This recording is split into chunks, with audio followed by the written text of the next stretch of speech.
Recién nacido pretérmino a las 6 horas de vida, inicia un cuadro compatible con un cuadro de distrés respiratorio tipo 1 y que a la exploración presenta quejido expiratorio a la auscultación, ausencia de retracción external, tiraje intercostal leve con movimientos tóraco-abdominales sincrónicos y sin aleteo nasal. ¿Qué puntaje del Skoll-Silverman tendrá? 2, ¿no? Solamente tiene, aquí están los cinco ítems que habitualmente valora el test de Silverman. El aleteo nasal, que ahí le dicen que no tiene aleteo nasal, le dicen que tiene un quejido expiratorio, ya, audible, dice con estetoscopio, eso sería 1 punto, ya, tiraje intercostal, dice leve, serían 2 puntos, les niegan la posibilidad de que haya retracción external, y también le dice que tiene un balance tóraco-abdominal sincrónico. Entonces aquí el puntaje serían 2 puntos, ¿ya? La respuesta correcta sería la A. ¿Cuál de las siguientes afirmaciones sobre los cuidados de recién nacidos prematuros es falsa? Para ver. Dicen, falsa, ¿eh? Para la alternativa E dice, hay que realizar en todos ecografía transfrontalar aunque no tenga alteraciones en la exploración neurológica. ¿Eso es falso o verdadero? Eso es verdadero porque así el paciente no haya tenido problemas neurológicos dentro de los protocolos para evaluación de recién nacido, se debe hacer ecografías transfrontalar como mínimo una vez, si es que el paciente no es un prematuro extremo, pero debe haber una ecografía transfrontalar para descartar la posibilidad de que haya hemorragia intraventricular. Dice, D, debe aumentar el intervalo de dosis de todos los medicamentos de eliminación renal. Deben aumentar el intervalo de dosis de todos los medicamentos de eliminación renal. ¿Entienden ahí la alternativa? ¿Qué es intervalo? Intervalo es un periodo de tiempo en el cual donde hay dos variables equidistantes, ¿no? Si acá les dicen que el intervalo lo tengo que yo aumentar, quiere decir que el intervalo va a aumentar, ¿no? O sea que ¿qué es lo que estoy haciendo? Es aumentar las dosis en el sentido espaciar las dosis. Eso quiere decir. Dice, debe aumentar el intervalo de dosis de todos los medicamentos de eliminación renal. Por supuesto que sí. ¿Por qué? Porque el recién prematuro lógicamente tiene inmadurez renal o inmadurez de casi todos los órganos y tenemos que hacer es dar los antibióticos o cualquier medicamento de forma mucho más prolongada en el tiempo. O sea, tenemos que ir a hacer que el intervalo aumente, ¿ya? Entonces esa alternativa es correcta, o verdadera, mejor dicho. Las necesidades de líquidos son mayores que en el neonato a término, tanto más prematuro sea el recién nacido. Por supuesto, ¿por qué? Porque a nivel del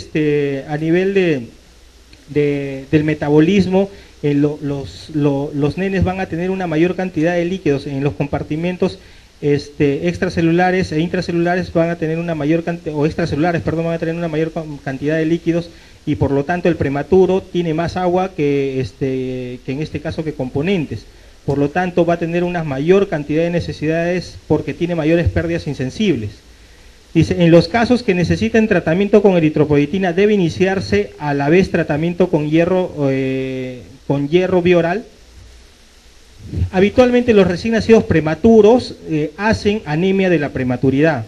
La anemia de la prematuridad se debe en estos casos a que hay una inmadurez a nivel del eritroide y eso ocasiona de que la eritropoyetina no está en una cantidad adecuada, por lo tanto la madurez de la médula ósea va a ser inadecuada. Es por eso que en algunos, en los recién nacidos pretérminos que hacen anemia de la prematuridad, nosotros tenemos que darle tratamiento con eritropoyetina, pero al mismo tiempo tenemos que comenzar tratamiento con hierro. Eso es verdadero, ¿ya? Eso es verdadero. Dice, la alimentación debe iniciarse siempre por sonda nasogástrica en los menores de 32 semanas de edad gestacional por la falta de coordinación entre succión, deglución y respiración.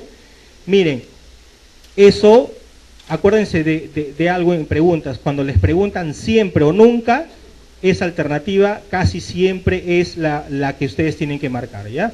Y en este caso, o sea, los pacientes a los 32 semanas, de hecho que todavía no tienen una succión adecuada, todavía no tienen una succión adecuada y la gran mayoría de ellos van a tener que ir a poner una sonda nasogástrica para poder alimentarlos, pero no es la excepción.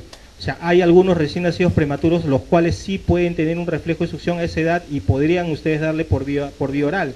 Lo ideal sería que los pacientes todos puedan dársele por vía oral, pero en este caso es alternativa cuando les dicen siempre, acuérdense, siempre o nunca, esa es la alternativa que ustedes tendrían que marcar.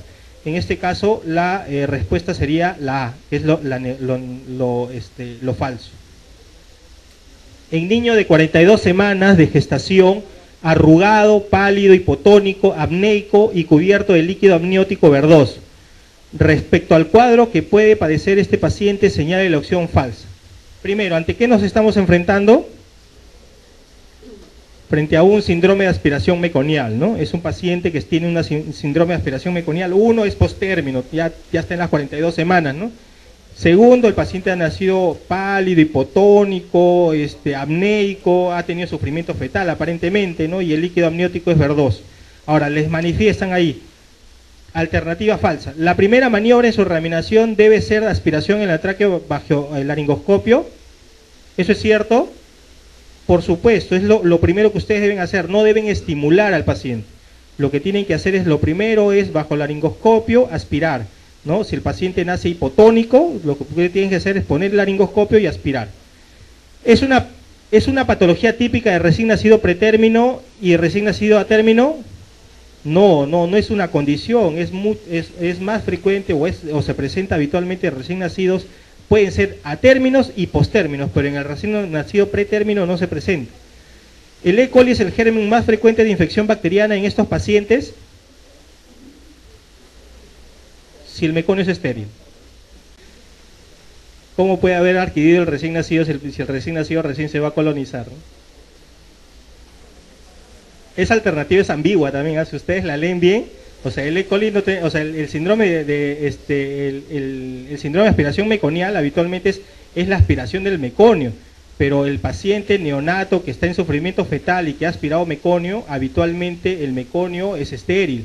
Entonces, que haya E. coli ahí, salvo que haya habido una coriognoitis o haya habido algún problema de ese tipo que haya condicionado el sufrimiento fetal, podrían ustedes encontrar ese germen. Pero habitualmente el cuadro de síndrome de aspiración meconial es por la sustancia irritante, como ya les mencioné, del meconio, ¿ya? Por eso se produce habitualmente, ¿ya? Pero dentro de la alternativa E. coli podrían ustedes encontrar, salvo que haya sido un sufrimiento fetal agudo desencadenado por una ITU o desencadenado por un problema de coriognoitis en la madre, ¿no? Salvo en esos casos ustedes podrían encontrar E. coli. En la radiografía de tórax es típico encontrar patrón de atrapamiento aéreo, sí, esa es una de las condiciones o una de las características radiográficas.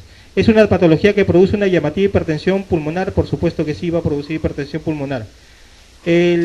Acá hay algunas características, ¿no? Se aprecia habitualmente en posmaduros, a aquellos pacientes que han tenido sufrimiento fetal agudo, preeclampsia o aquellos que han tenido insuficiencia placentaria. En ellos se presenta el síndrome de aspiración meconial. Y habitualmente lo que va a haber es una obstrucción mecánica de las vías aéreas y va a condicionar un mecanismo de válvula, ¿no? Y ocasionando una neumonitis química que va a ser progresiva, ¿ya? Va a haber un mayor riesgo a incremento de infección pulmonar debido a este irritante. Lo que va a hacer es que los gérmenes puedan penetrar de forma mucho más fácil. Va a haber un aumento de la resistencia pulmonar, va a disminuir la compliance pulmonar, es decir, no va a expandir adecuadamente y lógicamente nos va a llevar a una hipertensión pulmonar persistente. Y puede haber también inhibición de surfactantes. Los signos radiológicos, va a haber infiltrados gruesos, irregulares, con consideración y atelectasias en algunas ocasiones, y signos de atrapamiento de aire, que es algo característico en este tipo de síndrome de distrés respiratorio. Acá la respuesta correcta sería, la patología no es una patología típica recién nacido pretérmino. Tiempo de incubación del sarampión. Bueno, el sarampión ustedes saben que es una enfermedad infectocontagiosa, una exantemática, ya que es producido por un virus ARN de la familia Paramyxovirus. Tiene un periodo de contagio que va desde el periodo prodrómico hasta el cuarto día de exantema, ¿no? Y tiene un periodo de incubación que va de aproximadamente 9 días a 14 días y un periodo prodrómico en la cual puede haber fiebre alta, malestar general, anorexia, coriza, conjuntivitis y manchas de Koplik. ¿ya? Ese es el periodo prodómico y luego ya viene la fase o el periodo exantemático, que más o menos a partir del cuarto día aparece el exantema, ya que ya habíamos hablado del tipo de exantema que aparece, ya, y luego este exantema va a sufrir pues luego la devanescencia y más o menos al cuarto o quinto día van ustedes a encontrar una descamación. Luego viene el periodo de convalecencia en la cual ya viene el cese de todos los síntomas excepto de la tos, que es el último signo en desaparecer. ¿Ya? Entonces el sarampión, dentro de la alternativa que ustedes les han mencionado, acá les ponen de 5, de 10 a 14, de 15 a 20, de 21 a 28, de 30 a 45. Acá la alternativa que se parece más es de 10 a 14. ¿Ya? La respuesta incorrecta es la B. Recién nacido de parto vaginal, peso al nacer 4 kilos. Al examen físico presenta deformación de la cabeza que se extiende más allá de las suturas craneales. Deja fovea la presión. ¿Cuál es el diagnóstico más probable? Es un capus sucedáneo, un cefalohematoma, una fractura, un rodete, una hidrocefal. Bueno, ya lo habíamos mencionado anteriormente. Acá ustedes, para que puedan tener las formas de cómo se presenta, en este caso los tipos de sangrado que pueden haber a nivel craneal. Habitualmente el capus sucedáneo es un sangrado que va a estar a nivel del cuero cabelludo, ¿ya? Y lógicamente por estar en nivel de cuero cabelludo va a sobrepasar las suturas. A diferencia del cefalohematoma, el cefalohematoma es un sangrado que está por debajo del periósteo, y por estar por debajo del periósteo va a respetar, en este caso, él va a respetar las suturas, ¿no? Acá hay una sutura y la va a respetar porque está por debajo del periósteo. El hematoma subgaleal es aquel que está este es el cuero cabelludo y el periósteo. Aquí se ubica un hematoma subgaleal. Los característicos en los traumas obstétricos son el cefalohematoma o el capus sucedáneo. Habitualmente el que no respeta las suturas es el capus sucedáneo, ¿ya? Y lógicamente le va a dejar fovea y todas las características que ha mencionado en esta pregunta, ¿no? Entonces acá la alternativa correcta es capus sucedáneo. ¿Cuál es la complicación más frecuente de la varicela? Ataxia, parálisis facial, convulsiones, pancreatitis, impétigo.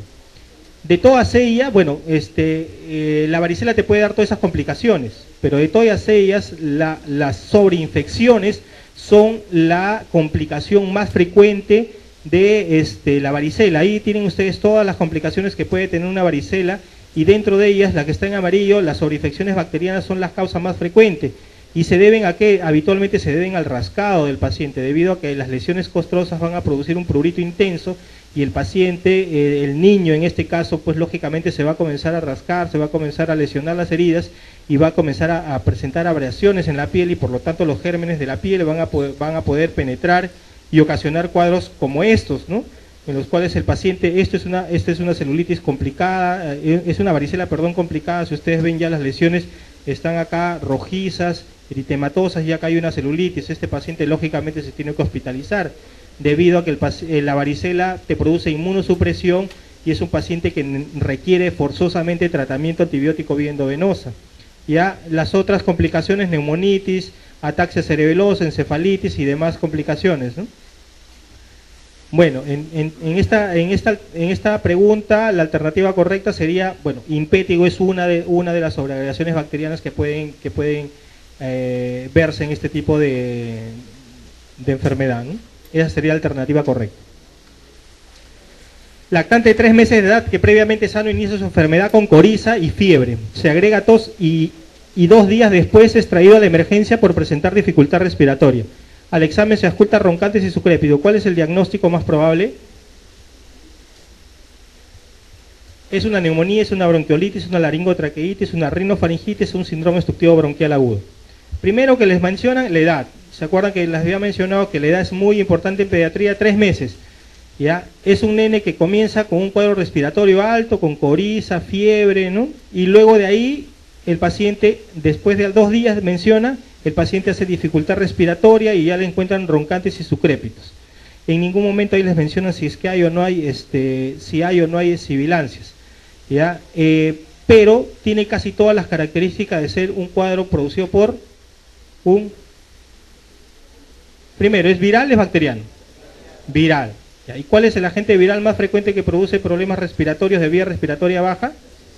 El virus sincitial respiratorio. ¿Y cuál es la patología más frecuente del virus sincitial respiratorio? Bronquiolitis, por supuesto que bronquiolitis. ¿Te puede dar una neumonía viral? Por supuesto que sí, pero habitualmente necesita de algunos días más como para poder hablar de bronquiolitis viral. Habitualmente la neumonía viral, habitualmente la sintomatología es entre el quinto y séptimo día, ¿no? En la cual el paciente hace dificultad respiratoria progresiva y habitualmente es una complicación del cuadro de bronquiolitis. Entonces, la bronquiolitis es una inflamación y necrosis del epitelio bronquiolar con obstrucción de la luz y atrapamiento aéreo, en la cual el germen más frecuente es el virus sincitial respiratorio. Pueden haber otros como el virus parainfluenza, el metaneumovirus y otros virus, pero el más frecuente es el virus sincitial respiratorio. Tiene un periodo de incubación de 2 a 8 días y que va a producir, como había manifestado en la literatura ahí que habíamos leído, es un periodo catarral inicialmente con una rinorrea, con faringitis, y después de 1 a 2 días el paciente comienza con tos seca, febrícula, y luego ya comienza con tos exigente, taquimia, dificultad respiratoria, aleteo nasal, cianosis y todos los signos que te puede conllevar un cuadro de distrés respiratorio. El tratamiento es un tratamiento con hidratación adecuada, una aspiración de secreciones, y actualmente se utiliza nebulizaciones con solución hipertónica. Bueno, acá es el esquema para que ustedes vean el acortamiento de la luz que puede ocasionar la bronquiolitis, y es lo que nos va a condicionar en este caso el síndrome obstructivo bronquial. Ahora, ¿por qué no puede ser un SOBA en la alternativa?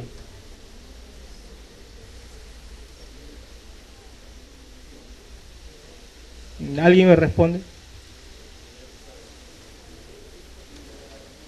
Primero, que no menciona que haya sibilancias. Ahora, segundo, que probablemente el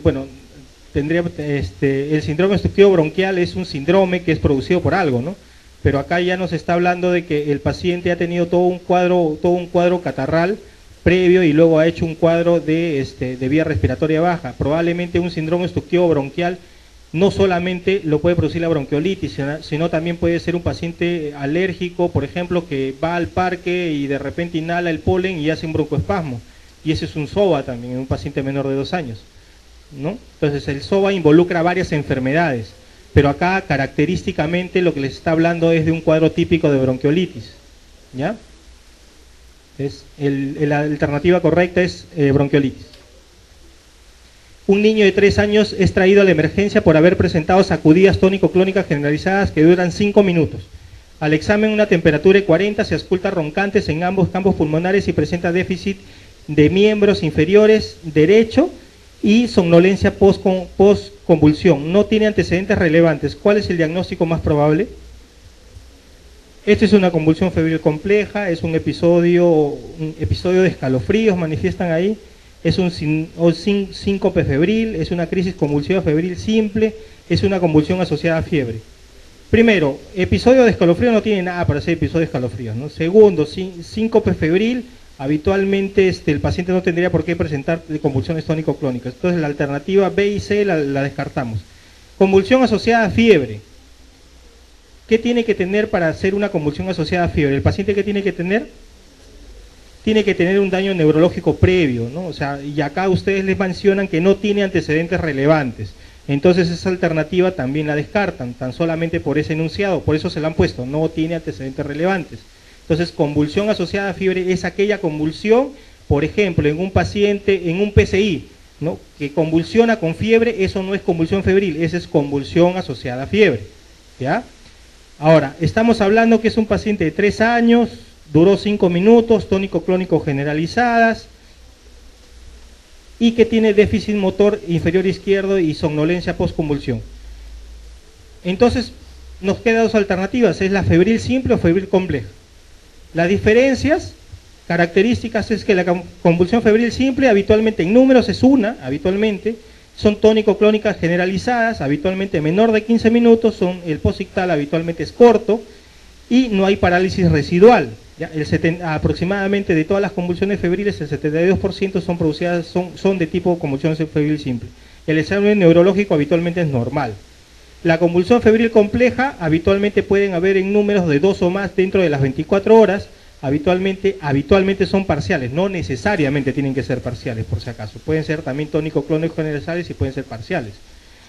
Habitualmente pueden durar más de 15 minutos el post-ictal puede ser prolongado y en este caso pueden dejar una parálisis de TOT asociada. Porcentaje 27% y examen neurológico puede ser anormal. ¿Qué es parálisis de TOT? La parálisis de TOT, mal llamada porque en realidad es una paresia de TOT, que habitualmente es una paresia que puede conllevar en cualquier extremidad, ¿ya? Que es una paresia que habitualmente se puede ver después de un periodo postconvulsivo de una convulsión tónico-clónica generalizada. Ojo que, o sea, la convulsión febril compleja no es característica fielmente de convulsión febril compleja la parálisis de TOT. O sea, cualquier convulsión tónico-clónica generalizada puede dejar una parálisis de TOT o una paresia de TOT, ¿ya? En este caso, de acuerdo a los que nos han manifestado el enunciado, otra cosa, cualquiera de las alternativas, o en este caso cualquiera de las características en la convulsión febril compleja, cualquiera, por ejemplo, si tiene todas las características para ser simple, pero pasan más de 15 minutos, ya se convierte en compleja. ¿Me entienden? O sea, para ser simple, sí tiene que tener esas características estrictas, a diferencia de convulsión febril compleja, solo basta con una para ya catalogarlo como convulsión febril compleja, ¿ya? Entonces, de acuerdo a lo que nos han dicho este enunciado, que tan solo por el dato de que el paciente tiene un déficit motor en miembro inferior izquierdo-derecho, eso es una paresia de TOT, entonces estamos hablando de una convulsión febril compleja, ¿ya? Esa es la alternativa correcta. Según el esquema de vacunación nacional en lactantes, la vacuna de hepatitis B debe administrarse ¿cuándo? 2 dosis en intervalo de 6 meses, 1 dosis y refuerzo al año, al nacer y a los 6 meses, a los 2, 4, 6 o a los 3, 6, 9. Eso es algo fácil para ustedes, creo. Yo me supongo que todos deben haber leído el esquema de vacunaciones. Este es el último esquema de vacunaciones en la cual ustedes ven. En el recién nacido, habitualmente a todos se le pone BCG. Y hepatitis B se les pone de recién nacido solamente en aquellos lugares de riesgo donde hay hepatitis B, donde hay endemia hepatitis B. ¿En qué lugares? Iquitos, en Abancay, ¿no? En esos lugares habitualmente son endémicos de hepatitis B. Entonces, solamente en esas regiones se pone la primera dosis de hepatitis B de recién nacido. En todo el resto del Perú, habitualmente la dosis de hepatitis B se pone a los 2, a los 4 y a los 6 meses. ¿Ya? Conjunta, que es parte de la hepatitis B de la pentavalente, ¿no? La pentavalente es la difteria, tétanos, pertussis, Haemophilus influenza y hepatitis B, ¿no? Que se da asociado y aparte de esa vacuna que se da a los 2, 4, 6 meses, también se va a dar la polio bioral y en este caso el rotavirus también se da a los 2 y los 4 y el neumococo también se da a los 2 y a los 4. Ya. Todas esas vacunas son las que se dan en niños menores, en este caso menores de 1 año. Y justo a los 12 meses, entonces tenemos la segunda dosis, en este caso la segunda dosis de neumococo, que es la tercera, perdón, de neumococo, conjuntamente con la trivírica, ¿no? Que es sarampión, papilio y rubiola. Entonces las dosis acá, en pentavalente acá, bueno, no sé si lo llegan a leer, ahí dice hepatitis B, entonces la primera será a los 2, la segunda a los 4 y la tercera a los 6. La alternativa entonces correcta sería la respuesta D, ¿ya? 2, 4 y 6. Un niño de 4 años que presenta tos y dificultad respiratoria todas las noches y con la actividad física. ¿Cuál es el tratamiento a seguir? O sea, acá estamos hablando que es un paciente que tiene, es un paciente de 4 años con dificultad respiratoria todas las noches, dice, y en la actividad física. Estamos hablando que es un paciente asmático, no es un paciente con asma, que es un paciente mal controlado, ya es un paciente que tiene signos respiratorios todas las noches, probablemente sea un paciente catalogado como un paciente con un asma moderada, ¿no? Persistente probablemente, o quizás asma severa persistente, dependiendo. Y lo que tenemos que hacer es darle un tratamiento control, ¿no? Existen tratamientos control y existen tratamientos de rescate. Acá los que nos están hablando qué tratamiento debemos seguir, me imagino, bueno, según lo que dice ahí en la pregunta, no nos dice si nos piden tratamiento de rescate o tratamiento de controlador, ¿ya? Las alternativas le dicen corticoide inhalado a altas dosis y beta-2 agonista de acción prolongada. Esos dos son medicamentos controladores. Corticoide inhalado a dosis bajas y adrenalina habitualmente el corticoide inhalado a bajas dosis es un tratamiento para es un tratamiento como terapia de control, y la adrenalina en algunos casos que ya no se usa como tratamiento de rescate. El corticoide inhalado a bajas dosis y cromomas habitualmente ya no se usa el cromoglicato, ya no se usa habitualmente. El bromuro y pratopio y fluticasona, el bromuro y pratopio es para terapia de rescate y la fluticasona para terapia de controladora. Corticoide inhalado de acción corta y teofilina. Entonces, existen, como les mencionaba, medicamentos de rescate, son aquellos medicamentos cuando el paciente llega con una crisis asmática, ¿no?, en la cual el paciente necesita los siguientes medicamentos, dependiendo. Habitualmente existen los beta-2 agonistas de acción rápida, que pueden ser de tipo inhalados o orales. Habitualmente se utiliza actualmente de tipo inhalados, y dentro de ellos el salbutamol, levosalbutamol, la terbutalina, el clenbuterol, bueno, que viene en vía oral. Lo que más usamos habitualmente es el salbutamol, ¿no?, como beta-2 agonistas, y el otro medicamento que tiene que ser adicionado para una crisis asmática tiene que ser un corticoide sistémico. O sea, no se puede dar en un niño con crisis asmática solamente beta-2, solo, no se puede hacer eso porque ese paciente no va a haber mejoría, ¿ya? Siempre tiene que haber un corticoide inhalado, un corticoide sistémico más un beta-2 agonista. Esa es la terapia para una crisis asmática. Si el paciente no mejora con estos dos medicamentos y ustedes pasan a una segunda hora de tratamiento, tendrían que agregar un anticolinérgico, como en este caso el bromuro y pratropio. Y si el paciente no mejora a pesar de eso, sigue con una dificultad respiratoria marcada, en todo caso ya pueden ustedes utilizar aminofilina, que es una teofilina de acción corta, y sulfato de magnesio, que puede ser alternativa. Existen otras alternativas que en este caso se utilizan más en unidades de cuidados intensivos, pero estas son las alternativas que habitualmente usamos para cuadros de crisis asmáticas. Ahora, los medicamentos controladores son los corticoides inhalados, los beta-2 agonistas de acción prolongada inhalados, que en este caso son el salmeterol o el formoterol, y que siempre van adicionados a un glucocorticoide inhalado. Nunca van solos los beta-2 agonistas de acción prolongada, siempre van aunados a un corticoide inhalado. Los modificadores de antileucotrienos, ¿ya? Como es en este caso el montelukast, la teofilina de acción prolongada, como es la misma teofilina bioral, los combroglicatos y antiinmunoglobulina E, que también, que no se usa, al menos acá no usamos ese tipo de terapia. Bueno, ahí lo que les indica en cuanto a los medicamentos de acción de control, los glucocorticoides inhalados son considerados como la terapia más efectiva actualmente utilizada, los corticoides inhalados. Ahora, en esta pregunta, que no está, para mí, al menos no está bien planteada como pregunta, porque lo único que les dicen ustedes es tos y dificultad respiratoria por las noches y en la actividad física.